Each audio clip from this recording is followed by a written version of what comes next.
Bonjour, pour cette vidéo donc de cette semaine, on se retrouve dans le jardin des Séphirotes et comme vous pouvez le voir ou l'entrevoir, on a fini donc d'installer tous les chemins qui sont donc ces doubles planches qui vont être remplies avec des pierres et du gravier sur laquelle on va pouvoir marcher, hein.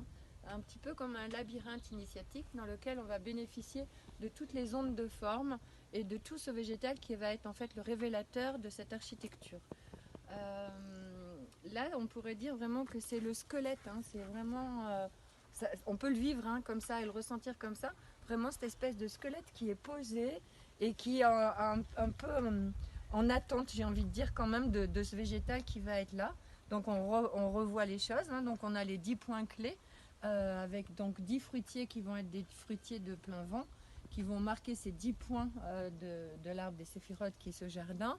Et dans toutes ces zones qui sont redessinées intérieures, en fait, qui refont souvent des formes triangulaires un petit peu particulières, où en fait on va replanter des plantes médicinales.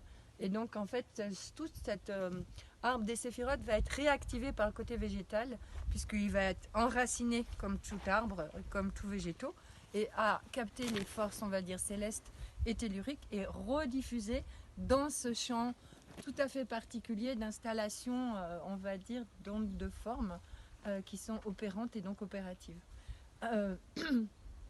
Dans le déroulé, on va vous faire suivre un petit peu les grands moments, les grands moments où on va passer d'une étape à l'autre. Et donc là, c'est quelque chose qui est très particulier. Donc on revoit ce point où je suis, qui est le 3e point en partant du haut. Donc la couronne qui est tout en haut avec un figuier. Ensuite, on a un pêcher. Et donc ce Malus caucasica, qui est, on pourrait dire symboliquement, la mère des pommiers qu'on mange, de toutes les pommes qu'on mange. Et qui est le point clé activateur de ce jardin des Séphirotes. Je ne parle pas de l'arbre des Séphirotes et tous les gens qui ont la science ou la connaissance. En tout cas, ici, c'est comme ça que ça fonctionne. C'est ce point-là.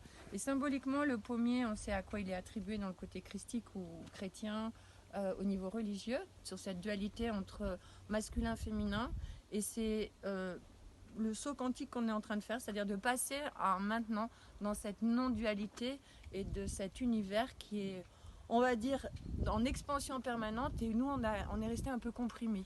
Donc en fait, on repasse dans cette respiration, dans cette grande respiration d'expansion avec ce jardin qui va être un jardin de soins de Gemnout que vous allez pouvoir bientôt découvrir, en tout cas à partir du printemps prochain, puisque l'idée c'est de planter toutes ces zones en fait à cet automne. Voilà, donc je vous remercie et je vous dis à la semaine prochaine.